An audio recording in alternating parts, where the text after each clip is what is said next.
batting practice for the first time in 35 years for him.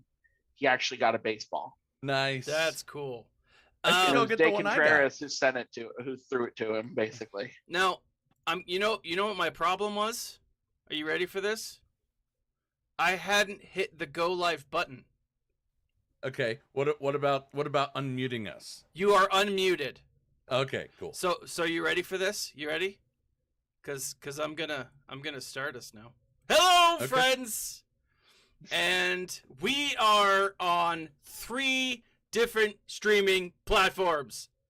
Just from this channel, I am trying to stream on Twitch. Hold on, Twitch, YouTube, and my Facebook group. That never happens. So I don't know. But anyways, ladies and gentlemen, tonight I am joined by the incomparable Paul from the Escape Podcast and the glorious Sephiranus. Gentlemen, welcome. Good to be here. Good to be here. And just as we go live, ladies and gentlemen, welcome to the Escape Podcast side of things as well. You just heard Thaddeus introduce me. I'm going to now introduce Thaddeus from Going Nerdy. It is always good to have him. Thank you, Cass, for the 200 biddies. It's always And good to be here. Sephiranus, thank you for dropping by, spending time. We have 3 more episodes, including this one, to go, Thad. I know. I'm both excited and a little saddened by it, to be honest. Dr. Feelgood coming in, subscribing for his 27th month in a row. Ooh, 27 months. Oh, yes. That's like a hold That's on. Major League. That's I was gonna say there's like an anniversary present in there for you, I think, or for him. I don't know. Maybe you need to go out and get him something. I do. I think that's the bit anniversary. Ah, yes, the bit anniversary. Yes, yes. Well, welcome, gentlemen. So there are 3 episodes of Kicking It with Kenobi left, but only 2 episodes. Am I right? 2 episodes. 6-part series. 6-part series. Can we address the rumor? Do you think, just without knowing, what are your thoughts right off the bat? Are we getting season 2? Seth? I think next episode will tell us, because Okay. if Reva doesn't eat it, next episode, you could see a season 2. I have Even if Reva eats it, I think even if Reva eats it, there's still a chance for season 2. Do I think it's going to happen? No. They're going to go with different. They're going to go with a different story. I could see that. I could totally see that. And it would make sense if they did. Because like if it were not, I don't know. What XO68 says, what is she going to eat? I want to say the business end of Darth Vader's lightsaber. Which is not a euphemism for anything. It is just a statement of fact. I don't think she's gonna die. Now, having said that, I also don't think that she's gonna necessarily be in this next, little Episode? bit. Oh no, she'll definitely be in the episode. But I don't. If there is a season 2, I don't think she's in it. All right. Do we get to the show? Should we begin? Oh, hold on. Sorry, you guys didn't hear that. Did you have us muted again, Thad? No. I had you muted. No. I didn't have you muted. But I was logging into my Twitch so that I could respond to the Twitch comments. Gotcha. And then, we heard nothing come through. Well, at least through you guys on the probably didn't Tepsi hear side. anything. But Yeah. if you were, anyways, let's go. Why don't we let Seth run this one? Seth, go for it, man. Because I ramble too much. So we Tangent have alerts. very much so. I will actually need to pull the full episode as we go here and just pause as we go. Because that's what I I've been usually doing. just work off of like a synopsis notes, but I'm just going to do it from my phone. I say wing it, man. Always wing Well, it. in fact, I just watched it Trust- again for like 15 minutes ago. Trust So in the why Force. don't you start from the beginning of what you remember? Yeah. absolutely. So we start with basically Kenobi in a groggy scene. First on the ship with with the rebel Sand spy. snake. He's Yes. in the back to tank. Well, Yes. he gets into the back to tank, but there's this whole, groggy in and out Yeah. scene Yeah. leading into the back to tank. And then so we get into this back to tank scene, and you can see the scars of Yes. Kenobi, and it's cutting back and forth between Vader and Kenobi, which I thought was a really cool sequence, especially because it is indicating that the connection between Anakin and Obi-Wan has been reestablished, and that they're actually playing off of each other's bond again. Yeah. Because they're feeling each other's pain in the tank. Oh yeah. Yeah. This was an interesting scene. Like we've actually seen that a lot. We've seen that like back and forth where they're just like, here's one scene and then there's another and then here's one scene. Then Deborah Chow, I think, has done a great job with visually storytelling. Absolutely. Exo, I was just thinking that they're a dyad in the Force. That's what they're trying to do. They're trying to make it full circle.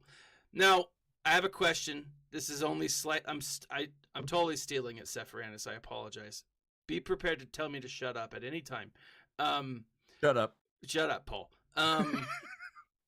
Do we know that those are scars from what Vader did? Or is this just years of hard living on the wrong side of Tatooine?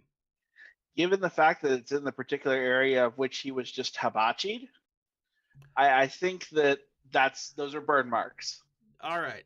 I mean, he And did, the fact, we see his like back and things, and it's not really where the burns are. It's primarily in that shoulder area where he was getting, dragged back and forth and literally raked over the coals. But Seth, remember, sand is coarse and rough and gets everywhere. It gets everywhere. Right? Yeah. I gotta say this. Ewan McGregor is a handsome man. Right? He is.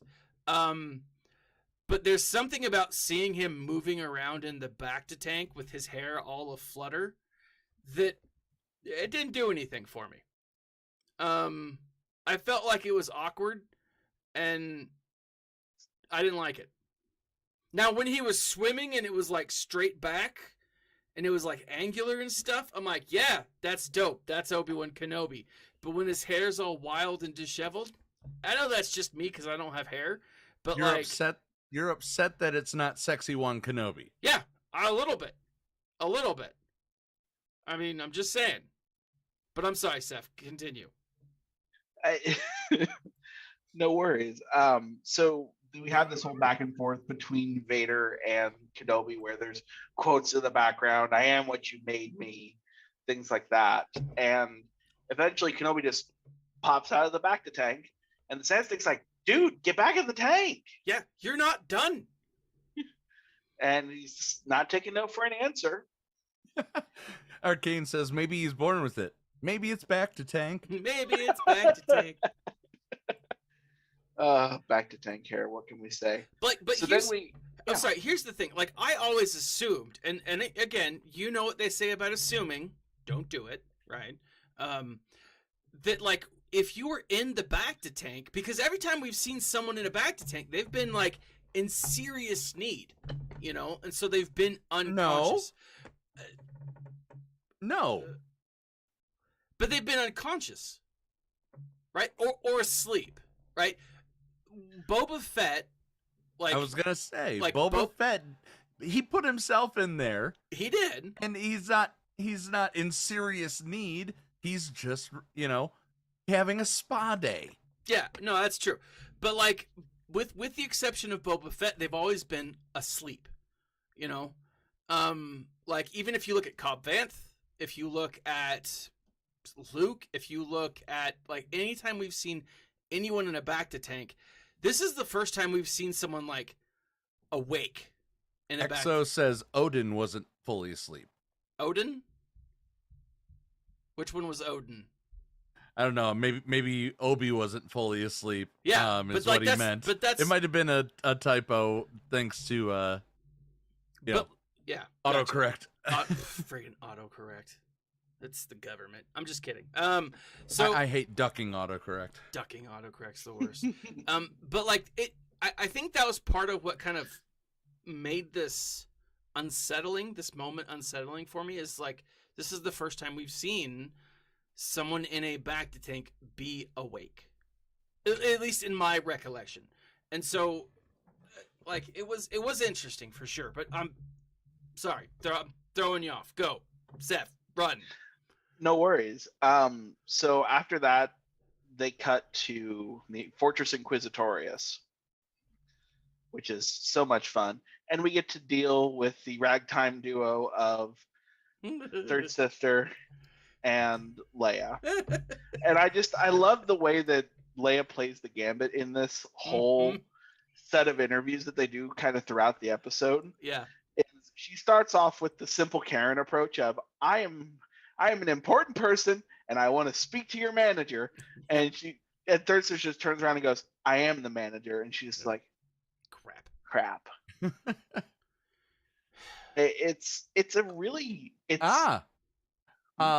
Exo reminds me that Luke woke up in the bacta tank. Yeah, all right. But he was also unconscious after the whole Wampa But he fiasco. still woke up. Yeah. All right. My bad. My bad. I haven't seen the originals in a long time, right? I've just been. Anyways, I feel ashamed having said that. So Thaddeus, I haven't seen the originals. Broderick, I've seen the originals, just not in a long time. Sorry. Yes, the Karen moment. Yeah, ahead, and it's kind of fun where you're just gonna give me what I want, and like, no, why would I do that? And it's kind of fun. It's that opening flavor of menacing from Third Sister, just hoping that nice cop will get it done. Yeah, and just goes nowhere. Yeah, and so we cut back to Kenobi, who is now magically back in his clothing. Yes. Well, they were washed, right? Because that's the thing that like running a rebellion. Or new clothing because it was burned. No. This is the thing that running a rebellion is great about, right? It's like any spy agency, they've got to have a front. I am fully believing that this cave that they're located in has like a nice little corner store dry cleaners. And while Kenobi was traveling from one planet to the next, his clothes were then mended and then, steam washed. Sorry. So the rebellion has a dry cleaning business as a front. How else are they going to fund it, Paul? How else are they going to fund it? Everyone has space laundry. Yeah, everyone has laundry to do. Sorry. Seth, go ahead. Continue. So we get a really cool back and forth here between Ice-T's son and who's not Quinlan Voss. Who's not Quinlan Voss. Which is sad. It is. I was hopeful. I also was hopeful. But I actually really like, there's a little kind of Easter egg that really isn't explained in there. Mm-hmm. But the person we're dealing with here, he's a veteran of the Clone Wars. Because he refers to Kenobi as General. Yeah. And so that I felt like that was a really nice indicator and kind of a way of saying the rebellion isn't just a bunch of farming peasants. These are ex-soldiers, folks who actually believed in something and are actively fighting the good fight. Yeah.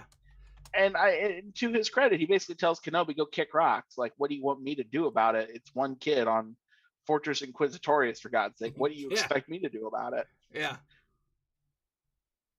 Although Yeah. I will say, during the brief, so they kind of walk back and forth. And they kind of do like a small briefing before they decide to launch some grand plan, because Kenobi is convinced that he needs to go rescue Leia, no matter Yeah. doing typical Sith Lord stuff. Sure. Because that's what he would do, right? Grande Patron says, how can a 10-year-old child outbet an adult Force user on mind trick? Easy. Here's how. Her last name.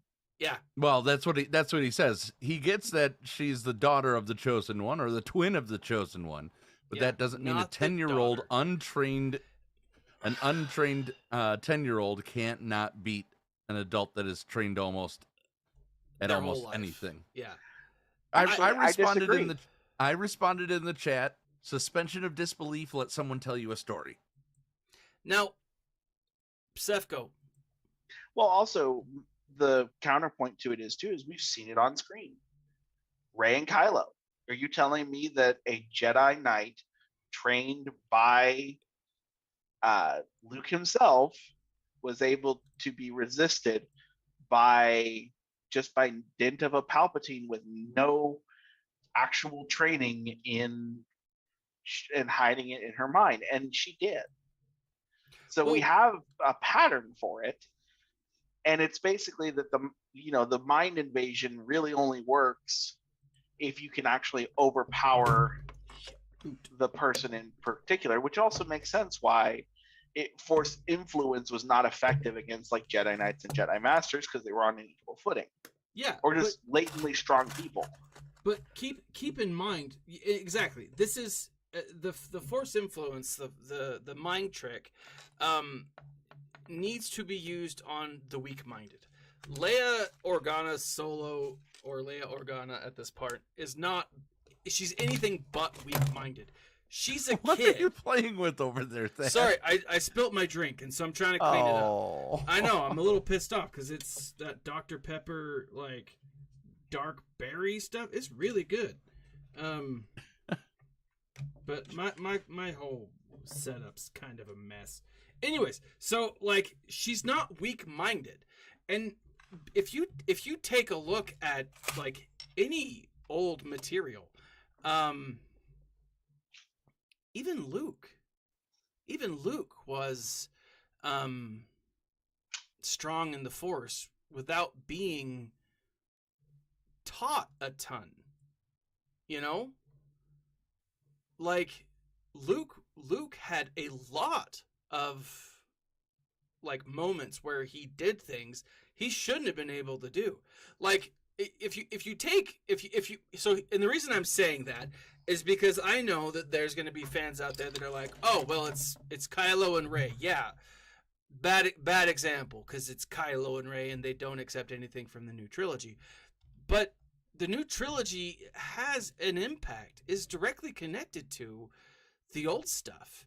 And Luke did very much things like that, right? Where he was capable to do things, or able to do things he shouldn't have been able to do. And that's simply because he was the chosen one, right? And I would even supplement as well, as we have original trilogy backing on this for Leia's strength. Yeah. Is she literally stood there in proximity of Darth Vader and basically dared him to do something about it. Yeah. And we've seen that people just like cow at his existence. Yeah. I mean, we're talking about someone older. Well, also, I was discussing this with Arcane before, is to be an Imperial senator, they would have gone through some kind of hostage negotiation training. Sure. And she obviously didn't break on the Death Star. And she was actually tortured by an Imperial probe droid. Yeah. Or one of the interrogator droids. So quite frankly, her resilience, this is just to reinforce what we see from her in the films. Yeah. Is that she has a very strong mind. Yeah. So I think it's reinforcing canon more than making things weird. Yeah. Yeah, and even little Arcane says even little Leia has her first diplomatic mission from Alderaan moment. Yeah. It's still the funniest scene with Rogue One in context. Yeah. The It's smarmiest scene. I get that. To me though, it's the introduction of raw power. You know, anyone who is strong in the Force, Anakin, they can do things they shouldn't be able to do because they are strong in the Force, right? Yeah. But I do love, and I actually didn't bring it up. I didn't recognize it when he does call Kenobi General, meaning that he does recognize him as a Clone Wars veteran, right? Which makes me wonder if he is somehow connected. Was this someone who fought under Kenobi? Or maybe someone who just knew of Kenobi?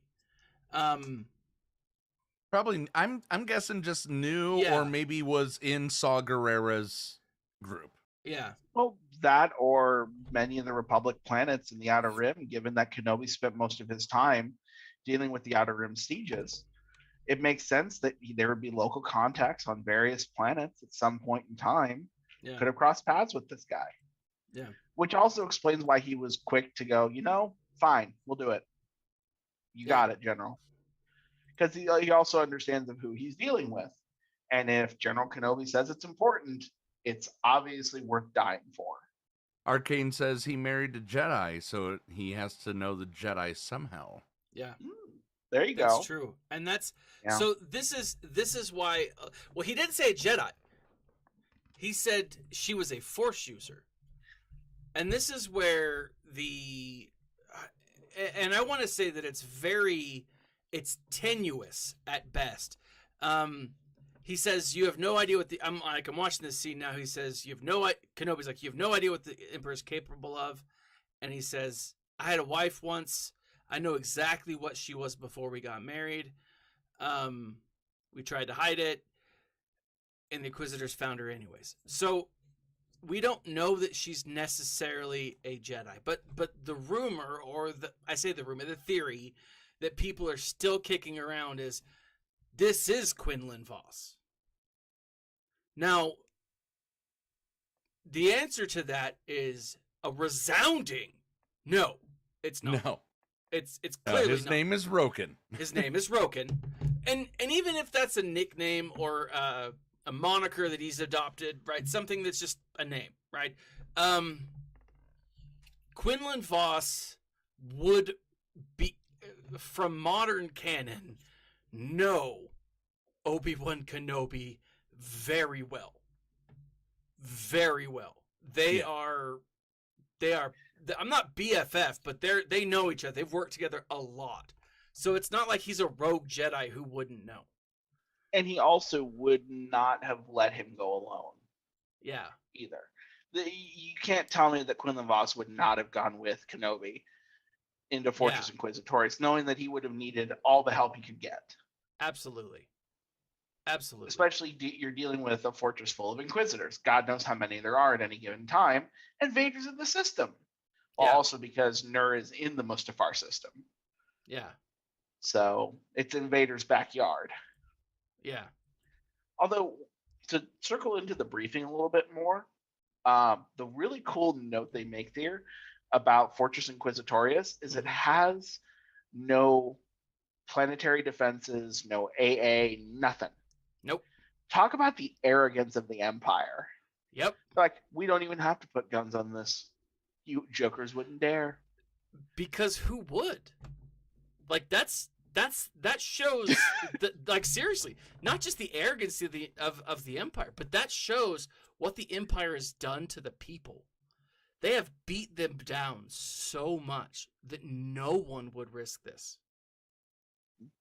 It's not worth risking because this is such a dangerous place. Only a Jedi would be so bold. Only a Jedi. And Lizzie, two of them were. Lizzie Chan says, just like we don't have guns on our shores anymore. That's true. So, is Lizzie Chan saying that we're preparing for an invasion?